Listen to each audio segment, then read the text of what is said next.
So, what is going on, guys? This is Ryan here. And this is other Ryan here. Hey everyone, Razbowski here. What's going on, guys? Dorko here.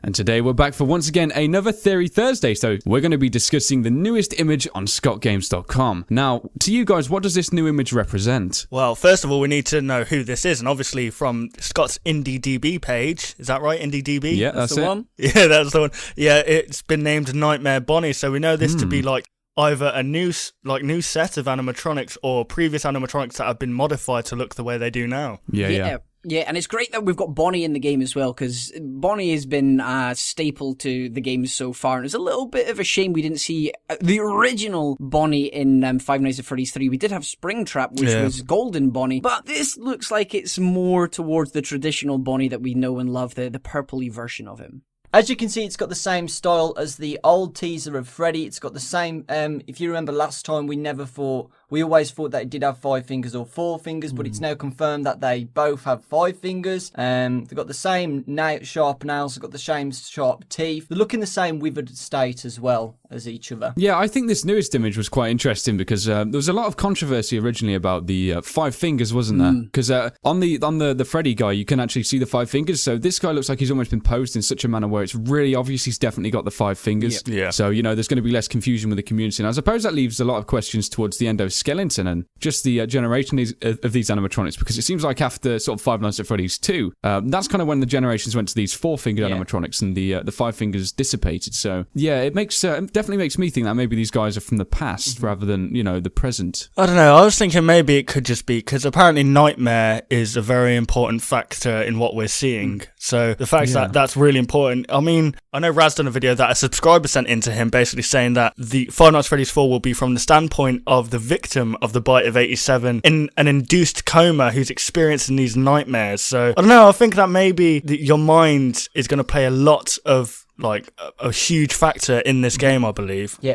Absolutely, yeah, definitely. Yeah, the whole nightmare theme, yeah. With all the games already, we know Scott's a big fan of the hallucinations. We've got Golden Freddy, we've got the It's Me's popping up on your screen. We've got, obviously, the actual phantom animatronics in Five Nights at Freddy's 3 as well. So I think the way the majority of us are going, or leading to believe, with these nightmare animatronics they probably won't look like that unless it's something has happened in the gameplay. Some sort of mechanic is making you believe this is what they look like. Oh, I see, yeah. That's an interesting point. Yeah, and especially with the old teaser of the Freddys, the little Freddles coming out of the body. Do you think actually that this Bonnie teaser picture is going to have something where, is it just going to be the animatronic, or is there going to be another tactic for this animatronic as well? Interesting, yeah. We don't really see much of a body shot for this one, do we? It's quite, That's very interesting because this guy's got a similar endoskeleton, so we obviously know he's from kind of the similar era as to this Nightmare Freddy. And if this Nightmare Freddy's got these smaller little Freddy guys, it makes you think, what does this guy have that's going to make him unique and his kind of defense mechanism more unique to him? Definitely. Scott's very clever about what he shows us and what he doesn't. He was very clear about showing us the Freddles on the Nightmare Freddy teaser, but he wasn't very he was very hidden with the 5 fingers. However, on this one, he shows us the 5 fingers, none of the chest down below. So there's gonna be something important down there. We just don't know what. So I suppose the next question we should be answering in regards to this is, we've seen Nightmare Freddy and now we've seen Nightmare Bonnie. Do you guys think there will be any more? Well, we done a previous video suggesting that, the only animatronics that said "It's me" in Five Nights at Freddy's 1 were Bonnie, Freddy, and Foxy. Cheeky doesn't seem to play a role in this, so I believe that maybe Foxy will be another Nightmare character, definitely, because I can imagine the horror that Scott could create with him. But I was also thinking that, I don't know why, but I had this image of Balloon Boy looking really demonic, really horrifying. Balloon Boy's one of these guys who's he's just entwined with the series, and we still don't know 100% who he is, or at least where he comes from, I suppose. Yeah. All we know is that his voice obviously has some weird significance with a purple guy who's inside of the Springtrap suit, and it seems to, for whatever reason, lure him in the direction to him. And there's a lot of questions that still haven't been answered in regards to that. I think the community is still interested as to why this is the case for Five Nights at Freddy's 3, definitely. Yeah, because there's a lot surrounding the puppet as well. If we did get get a nightmare puppet. I don't think anybody would be unhappy about that. So I really don't think it's going to be the last of the nightmare animatronics. These two are obviously going to be the main ones, maybe you could say that. Because we'll probably sort of move on to more about the costumes later on, but these two, being Spring Bonnie and Spring Freddy, were the two original ones that we kind of know of. So maybe they're similar around that sort of generation before Foxy and Chica and that got introduced. Okay, I see what you mean, yeah. Like, obviously, throughout the Five Nights at Freddy's series, the two most popular animatronics were Bonnie and Freddy, so obviously there's a reason behind this. Like, yeah, Scott's always done this kind of weird hinting thing with the Bonnie especially, hasn't he? Yeah. Like, you know, saying that he had nightmares over Bonnie. And, that's interesting. That's very interesting. Yeah. Okay. And he's always had this kind of thing with Freddy as well, hasn't he? I remember reading somewhere it's those two guys. That's actually very interesting. It's almost like maybe he's reenacting his nightmares. How about? Do you think that could be plausible? Definitely. Like, you know, I'm just thinking, like, he mentions the whole nightmare thing and how he had these nightmares and he used to, reenact them whilst he was still asleep. And he used to say that Bonnie was a strong cause of that. Yeah. It makes you think maybe these animatronics have been inspired from I mean, his throughout dreams, all the perhaps. trailers in Five Nights at Freddy's, Bonnie has been like a main guy within that. Like, the first shot you see is of Bonnie running down the hallway in Five Nights at Freddy's 1. And in Five Nights at Freddy's 2. Very interesting. I don't understand why. I thought, obviously, if you were to look at that trailer, you'd think that Five Nights at Freddy's, you'd see them move. But obviously it's a picture-based game, isn't it? So it's like... Especially the, the ending sequence where Bonnie takes off the face too. That's interesting because it almost just looks like a bare endoskeleton. It looks like there's nothing stuffed inside, which I think is interesting because this kind of goes back to a point in Five Nights at Freddy's 1 in the parts and services where all the heads can kind of turn to look at the camera. So maybe they're the stuffed animatronics and these other guys, these new ones, are just being directly influenced maybe by the puppet or something like that. I think the Five Nights at Freddy's 2 establishment, obviously the children were still stuffed into those suits, I believe, because that's when the place was shut down for sanitation reasons with the oozing of the eyes and the odour and stuff like that. So I think they obviously they were discovered and they may have been taken out by then, but still the suits were still possessed by these children. So, I see what you mean, There's a lot still up in the air about what exactly happened to the bodies, how long the kids' bodies were in there. Did the company slyly get rid of them at some point to... Well, they stank. They couldn't have dead bodies in there, so if the company found them, they already mentioned in Five Nights at Freddy's 1, they'll clean the carpets up if somebody gets murdered, so they're more than likely gonna get rid of the bodies and, I don't know, just get rid of them somehow. So there's that. There's also people, is there 6 kids dead? Is there 11 kids dead? That's still up in the air. That's the big mystery, isn't it? I think that's definitely... We could probably dedicate a week to that one, I think. Just talking about that alone. That's a huge mystery, actually, isn't it? Because I remember I didn't actually know this until the other day, but there was more victims in the Five Nights at Freddy's 2 establishment. There was 5 victims in the Five Nights at Freddy's 2 establishment from the minigame Save Them. You could see 5 dead bodies all around the establishment. And yet we know the murders to have taken place before that in the actual Freddy Fazbear Pizza with the Springtrap suits. So obviously there's been like about at least 10 murders by now. So this guy's a psychopath pretty much. Yeah, definitely. Yeah, and I suppose this kind of leads on to our next topic as well about these guys. Are they real? You know, the whole nightmare thing. What do you guys think? Are these guys real or are these just like hallucinations or some kind of almost like a dream-like animatronic and they're just designed to be so evil and they look so out of place and evil just because they're strictly from a dream? Yeah, I mean, there's a huge comparison with we've said it in a past podcast with Freddy Krueger and Five Nights at Freddy's in general. But I was thinking that in Freddy Krueger the film, like he's dead, but he can like attack you in your dreams. And if you die in a dream, you die in real life. So I don't know, maybe it could take on that kind of story where if you die in this nightmare mode, you're going to die in real life. Maybe there's going to be 2 separate kind of. I don't know. Maybe instead of mini games, there's real life and then there's nightmare mode. If you know what I mean. I don't know how to explain it. Yeah, that would be interesting. Yeah, I see what you mean. Yeah. So you mean when you die, you may be able to access this kind of unique sequence of almost like a mini games thing where you'd then see this version. Yeah. Is that what you mean? Yes. Yeah, that's an interesting design. That reminds me of like Silent Hill or something almost. It's completely normal and then 2 different kind of parallel very universes. Interesting. Very interesting. Yeah.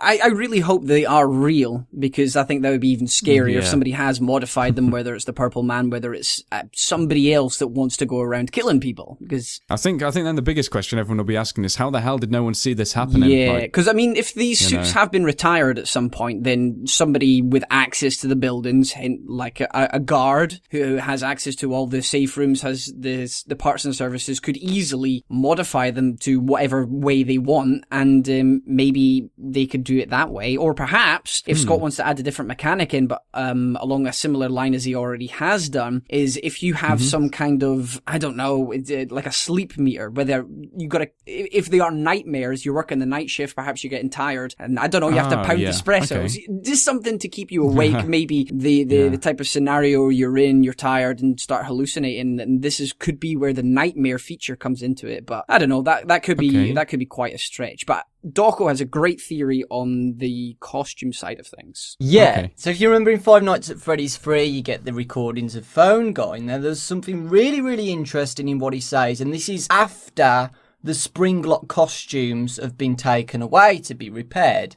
And he says, until replacements arrive, you'll be expected to wear the temporary costumes provided to you. Keep in mind that they were found on very short notice, so questions about appropriateness, relevance should be deflected. Now, if you think about there must be costumes as well, because they've got 5 fingers. Very interesting. Yeah. Oh wow, that's a great point. Wow. It's when you revisit these things, isn't it? And then you hear these and you think, oh, now we're being presented with this, but from Scott. People are so confused. Maybe the evidence is right under our eyes and we're just not seeing it almost. I read just a comment just now I'm reading from a guy called Stroper. Basically, he's saying that he's waiting just to find out that these animatronics were re-engineered and employed by the army, which is a very interesting theory. Like, maybe they could have been redesigned deep for, like, you know, killing people, but then were scrapped at the last minute. But yeah, I mean, imagine that. Imagine these guys coming out here, and then I'd run the other way, even if even if I had a gun, I'd just run the other way. Yeah, I think I'd agree. Yeah. Going back to what Dawko was saying about the replacement costumes, because he's talking about appropriateness, now we're not going to believe that these sharp-teethed monsters are coming in there with the big sharp nails. We're talking about probably what they mean by appropriateness is a different color. If you have a look at the Bonnie, if you highlight the image enough, well, not even enough, you just brighten the image a little bit, you'll have a look at his right ear, the left as you look at it, it's purple up the top. So this is what we know and love as Bonnie's traditional color. If you have a look at Freddy, it's a little bit more up in the air about what color Freddy is. If you take away the red hue, he does kind of look golden, but until you do that, he does look brown. So that one's slightly more up in the air. But you could argue the appropriateness of the costume is simply just the color, because they're at the point they're used to 2 golden animatronics, and kids go along and they're like, "Mum, why is this bear covered in brown instead of gold?" I agree. Like you said though, these have to be different costumes than the ones from the past, because the gold, we still don't know what Spring Freddy is, you know, but we definitely think by now it's the Golden Freddy, because they're both together in the mini game. So these have been put away, which means if these are temporary costumes, they've got to be different as well with the relevance. But the thing is, I was interested in is that he doesn't say how many. So how you guys are saying there could be a foxy one and a Chica one. There could be more than just Freddy and Bonnie with the costumes. Yeah. It's definitely the key point there is, as you said, the costume part. Otherwise, he would have said animatronics. Exactly. So Scott is very clever with his words. So it's definitely, plus with the 5 fingers, got to be. It's definitely one you can sneak your way inside. Yeah. I think I agree. I just think something that's more interesting is, do you know, the endoskeleton of these guys? If you look, this, you know, the sharp teeth kind of prevail into the endoskeleton design too, which I just think is really bizarre. Even down to the robot's core, it's designed with terror in mind. It's really strange, very strange indeed. Bonnie's teeth as well they're like shark teeth. They're not just jagged or slightly more demonic, like they're sort of curved back the way. So if it was to bite into something, it would proper tear the flesh away, because it would hook itself in.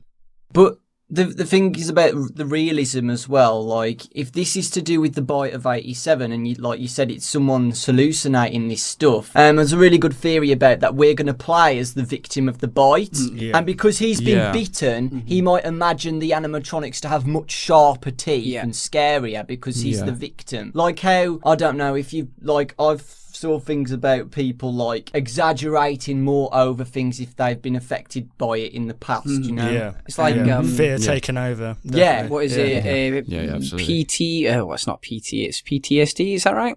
Post-traumatic stress disorder. Yes, yeah. So that's right. even if it wasn't the victim of the bite of 87, if it's somebody that's witnessed it, or yes. saw their friends or a family member be bit, and you're gonna have nightmares over that because you can visualize it. You can see these glowing red eyes in the darkness as you're trying to get to sleep.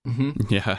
100% agree on that. That's a very interesting point. Yeah. I think the last point of this whole video is just probably talking about the whole "was it me" thing, because this is, I think, in the Five Nights at Freddy's community at the minute, this is probably one of the more up-to-date debatable topics. You know, I thought to myself about this whole "was it me" thing, and it's that's a question, but if you think about the "it's me," that's more of a reply to a question. So you know, it's a bit two ways with this one. I mean, these guys are asking the questions almost like a rhetorical question even. So, you know, it leaves answers. Is this in relation to the "it's me" thing, or is this a totally different thing that they're kind of going along here? Yeah. You've just got to remember though that this is in Scott's teaser view. You know, this isn't implemented in the game like "it's me." Like, do you know Guess Who for Balloon Boy? For the teaser, that wasn't implemented in the game at all. You see, exactly. Yeah, and the 10's still a floating mystery, isn't it? A little bit. I think the only plausible thing I can think about this 10 thing is just it was saying the month of the Five Nights at Freddy's 4, but that's it, and that still doesn't seem too viable because it's not very precise at all. Exactly. So that's still a very floaty one, and I think that's really all there is for that whole "was it me" thing. I think sometimes people can get a bit carried away and they can focus on it a little bit too much. You have to remember it's still just a little teaser, and you know, Scott's probably not as serious as people might think it might mean, like the deeper meaning within.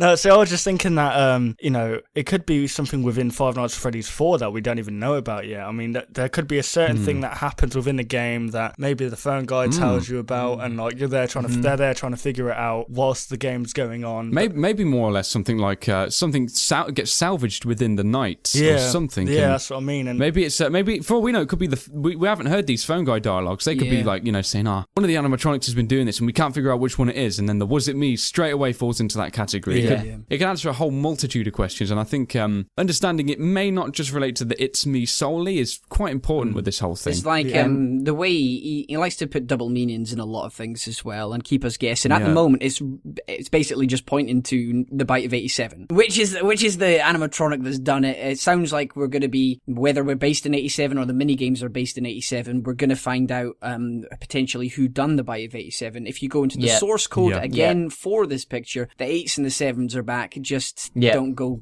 Google Mapping this one. Yeah. So there we have it then, guys. There's once again another episode of Theory Thursday for you all. Thank you very much for watching the video. If you did enjoy, be sure to like it. And hey, if you're new around here, why not subscribe to all of our channels to keep up to date with all Five Nights at Freddy's news and watch some awesome gameplay videos. So thank you very much for watching the video, guys. And we'll, of course, see you on the next one. Goodbye, guys. Bye.